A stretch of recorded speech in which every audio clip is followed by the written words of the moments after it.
Assalamualaikum warahmatullahi wabarakatuh. Selamat pagi, siang, sore, ataupun malam untuk kawan-kawan mata kuliah pengantar hukum Indonesia, baik itu kelas A maupun kelas B.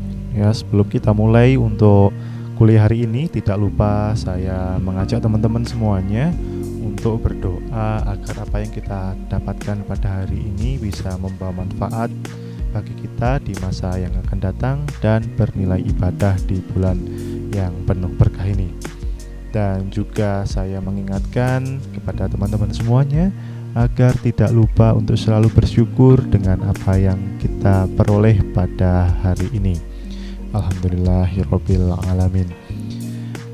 Nah, kawan-kawan semuanya, hari ini nanti kita akan membahas sebuah materi yang berjudul konflik hukum. Nah, ini bertepatan dengan pertemuan kita yang ke-8 yang insya Allah minggu depan kita akan melaksanakan ujian tengah semester. Untuk teknisnya nanti akan saya jelaskan setelah perkuliahan ini selesai. Nah, kawan-kawan, ya, kita membahas mengenai konflik hukum. Tentunya kita tidak akan terlepas dari yang namanya pengertian. Apa sih konflik hukum itu? Konflik hukum merupakan sebuah kondisi di mana ada satu atau lebih peraturan-peraturan, baik itu peraturan yang sifatnya tertulis maupun tidak tertulis, ya, mereka saling bertentangan atau saling tumpang tindih antara satu dengan yang lainnya, sehingga menyebabkan keberlakuan dari peraturan tersebut menjadi tidak pasti atau tidak memiliki sifat kepastian hukum karena ada dua aturan yang sama-sama mengatur mengenai suatu hal yang tertentu. Nah, itu adalah salah satu pengertian dari konflik hukum. Nah, nanti mungkin teman-teman ya bisa menambahkan dengan pengertian-pengertian dari ahli yang lain. Untuk selanjutnya bisa dituliskan di kolom komentar di bawah. Jangan lupa cantumkan pula kelas, nomor absen, dan nama lengkap teman-teman semuanya. Nah, saya lanjutkan. Kemudian kenapa muncul konflik hukum?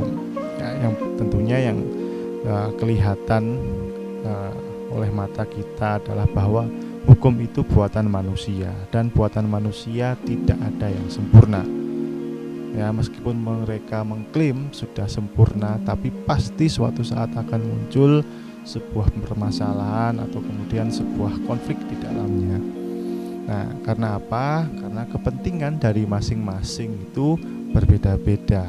Ya, akan sangat sulit untuk menentukan sebuah kepentingan yang sama, apalagi kita dihadapkan pada sebuah sistem yang sangat besar. Kemudian yang kedua, alasannya adalah sebagai efek dari sistem hukum civil law atau Eropa kontinental.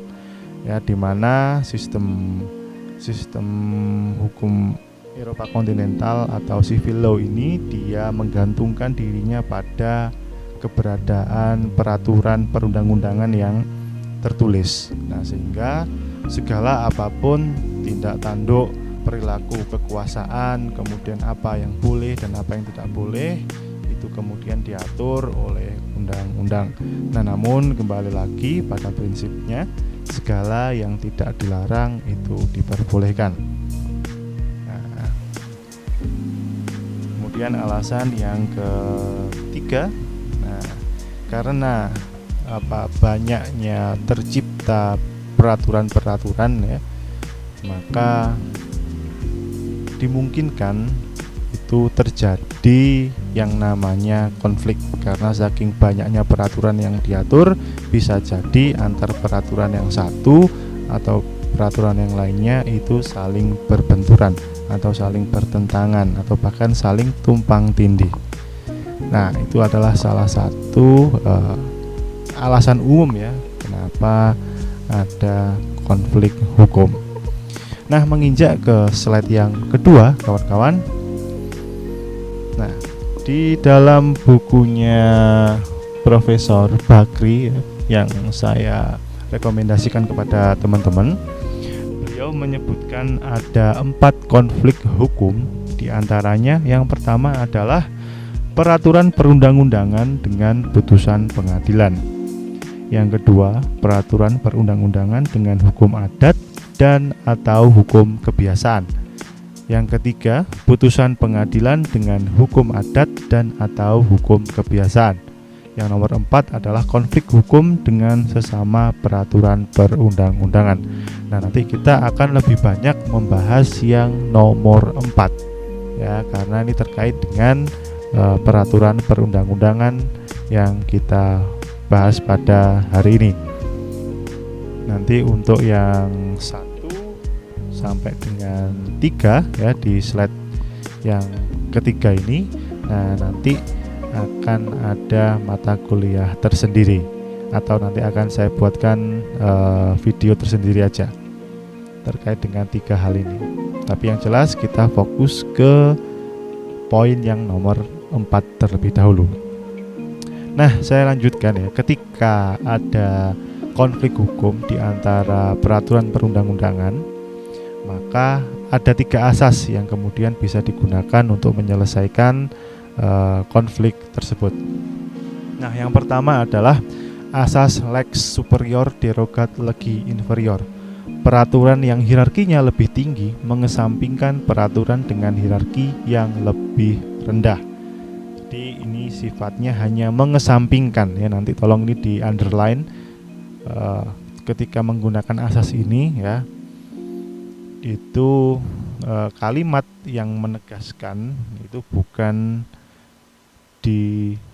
tidak berlakukan atau dinyatakan tidak berlaku, tapi ini hanya dikesampingkan, karena kewenangan untuk menyatakan tidak berlaku ya, kalau itu adalah peraturan perundang-undangan di bawah undang-undang, itu adalah kewenangannya Mahkamah Agung, dan jika itu menyangkut dengan undang-undang, itu kewenangan Mahkamah Konstitusi. Nah, nanti di bawah ada penjelasan lebih lanjut.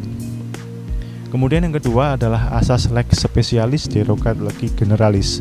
Peraturan yang lebih khusus atau lebih konkret mengesampingkan peraturan dengan sifat yang lebih umum ya. Lex specialis ya, peraturan yang lebih khusus itu mengesampingkan peraturan dengan sifat yang lebih umum atau generalis. Kemudian yang asas yang ketiga, asas lex posteriori derogat legi priori, itu adalah sebuah asas yang menyatakan bahwa peraturan yang baru mengesampingkan peraturan-peraturan yang lebih lama. Nah, kemudian penjelasan lebih lanjutnya ya, ini terkait dengan asas lex superior derogat legi inferiori. Nah, berdasarkan hierarki peraturan perundang-undangan yang terdapat dalam Undang-Undang Nomor 12 Tahun 2011 tentang pembentukan peraturan perundang-undangan, di pasal 7 disebutkan bahwa adanya hierarki peraturan perundang-undangan yang telah ditentukan. Di antaranya adalah yang pertama, Undang-Undang Dasar Negara Republik Indonesia tahun 1945. Kemudian yang kedua adalah TAP MPR atau Ketetapan Majelis Permusyawaratan Rakyat. Dan yang ketiga adalah Undang-Undang atau Perpu atau Peraturan Pemerintah Pengganti Undang-Undang. Ini derajatnya sama atau posisinya adalah sama. Kemudian yang keempat adalah peraturan pemerintah. Kemudian yang kelima adalah peraturan presiden. Yang keenam adalah peraturan daerah provinsi, dan peraturan daerah kabupaten maupun kota. Nah, tentunya sebelum dinyatakan tidak berlaku atau dinyatakan bertentangan atau dinyatakan berkonflik, setiap peraturan harus diuji, diselidiki, dan dinilai oleh lembaga yang berwenang ya, seperti yang saya bilang tadi, bahwa kewenangan menguji ya terkait dengan peraturan perundang-undangan di bawah undang-undang ya. Jadi nanti mulai yang nomor 4, 5, 6 itu yang di dalam slide ya, mulai dari peraturan pemerintah sampai dengan perda, itu adalah kewenangan dari Mahkamah Agung. Namun ketika itu adalah posisinya undang-undang ya, tentunya yang memutus adalah Mahkamah Konstitusi karena kewenangannya adalah memutus sengketa undang-undang yang bertentangan dengan peraturan yang ada di dalam Undang-Undang Dasar atau Konstitusi. Nah, ada dua model pengujian. Yang pertama itu adalah hak uji formil dan yang kedua itu adalah hak uji material. Hak uji formilnya, kawan-kawan, itu adalah menguji mengenai tata cara pembentukannya. Apakah sudah sesuai dengan peraturan perundang-undangan atau belum. Dan nanti ketika tidak sesuai, maka pelaksanaan terkait dengan pembentukannya bisa dibatalkan. Kemudian yang kedua adalah hak uji material. Nah, kalau ini menguji terkait dengan substansinya, ya, substansi terkait dengan isi dari sebuah undang-undang yang diuji. Apakah itu mereka bertentangan atau tidak? Nah, nanti akan diketahui di sini. Nah, kemudian next, lanjut ya, ini terkait dengan asas yang selanjutnya, asas lex specialis derogat legi generalis, yaitu peraturan yang lebih khusus atau konkret mengesampingkan peraturan dengan sifat yang lebih umum. Nah, salah satu syaratnya adalah dia memiliki hierarki yang sama dengan peraturan yang bertentangan. Nah, misalkan undang-undang dengan undang-undang, atau kemudian PP peraturan pemerintah dengan peraturan pemerintah. Nah, ini tidak berlaku ketika antara undang-undang dengan peraturan daerah.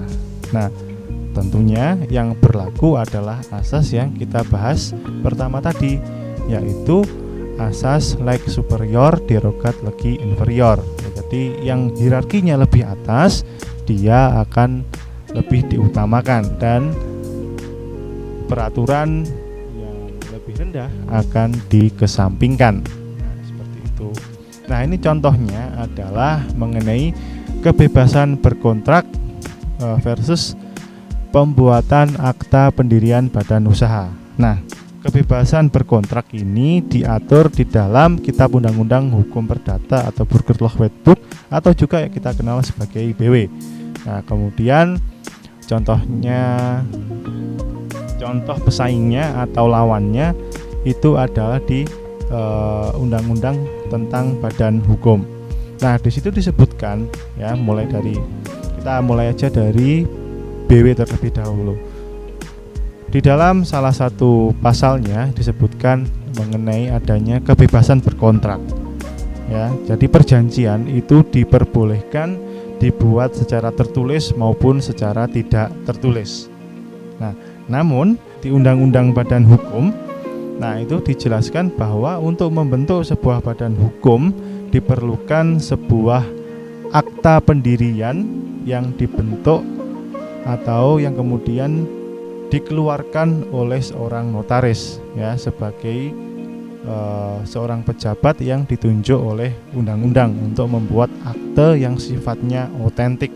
Nah, salah satu ciri akta otentik itu adalah adalah perjanjian yang tertulis. Nah, sehingga asas lex specialis derogat legi generalis, nah di sini berlaku. Jadi asas yang lebih khusus atau hukum yang lebih khusus, nah itu mengesampingkan ya hukum-hukum yang sifatnya lebih umum itu tadi. Nah, itu terkait dengan asas lex specialis derogat legi generalis. Kemudian asas yang ketiga adalah asas lex posteriori derogat legi priori. Peraturan yang baru mengesampingkan peraturan dengan hierarki yang lebih lama. Nah, biasanya ada beberapa pasal di dalam sebuah peraturan perundang-undangan yang kemudian diubah. Nah, nanti salah satu cirinya biasanya itu muncul kata-kata jo atau jungto, yang artinya jungto itu adalah berhubungan atau bertalian. Karena ini tergantung penggunaan di dalam undang-undang itu seperti apa. Nanti untuk menjelaskan ketentuan lebih lanjut mengenai pasal-pasal yang berkaitan.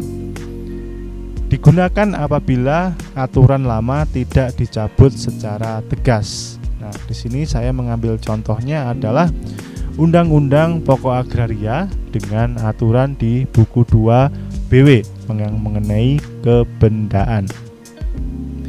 Nah, di dalam Undang-Undang Pokok Agraria ya, memang tidak disebutkan bahwa seluruh aturan yang ada di Burgerlijk Wetboek atau kitab Undang-Undang Hukum Perdata itu semuanya tidak berlaku. Namun di dalam UU PA hanya menyatakan segala peraturan yang terkait dengan agraria, ya, baik menyangkut mengenai tanah, air, ruang angkasa dan kekayaan alam yang terkandung di dalamnya, ya itu sudah tidak berlaku lagi. Jadi yang berlaku itu hanya di UU PA. Nah, di sini UU PA itu hanya mengesampingkan sebagian aturan-aturan yang terdapat di dalam buku 2 Kitab Undang-Undang Hukum Perdata. Nah, jadi tidak semuanya, sehingga aturan yang baru ini atau UU PA ini mengesampingkan peraturan-peraturan yang ada di dalam Kitab Undang-Undang Hukum Perdata. Nah, itu terkait dengan asas-asas yang dapat digunakan ketika ada konflik mengenai peraturan perundang-undangan ya, yang kemudian bertentangan dengan sesama peraturan perundang-undangan. Nah, kemudian juga di luar itu tadi, ini nanti bisa teman-teman gunakan sebagai bahan pertimbangan untuk merumuskan sebuah karya ilmiah terkait dengan hukum. Nah, biasanya berkaitan dengan 3 hal ini atau 4 hal ini. Yang pertama adalah kekosongan hukum, ya, tidak ada hukum yang mengatur. Nah, namun kemudian di dalam masyarakat itu dilakukan secara terus-menerus dan konsisten. Kemudian permasalahan hukum yang kedua adalah peraturan-peraturannya tidak jelas atau kabur. Kemudian yang ketiga adalah saling tumpang tindih di antara satu aturan dengan aturan yang lain ya. Salah satu contohnya nanti ya teman-teman kaji mengenai peraturan terkait penanganan bencana. Nah, kemudian yang terakhir adalah yang bertentangan atau yang berbenturan satu sama lainnya. Nah, yang satu mengatakan boleh, yang satunya mengatakan tidak boleh. Nah, ini yang kemudian menjadi permasalahan, sehingga kepastian hukum ya yang dijaminkan di dalam tujuan hukum nasional kita itu tidak tercapai. Nah, nanti untuk 4 hal ini akan saya jadikan video tersendiri. Jadi untuk saat ini cukup ini aja dulu dari saya. Semoga apa yang teman-teman dapatkan ini membawa manfaat. Baik, sekian dari saya. Terima kasih banyak. Wassalamualaikum warahmatullahi wabarakatuh.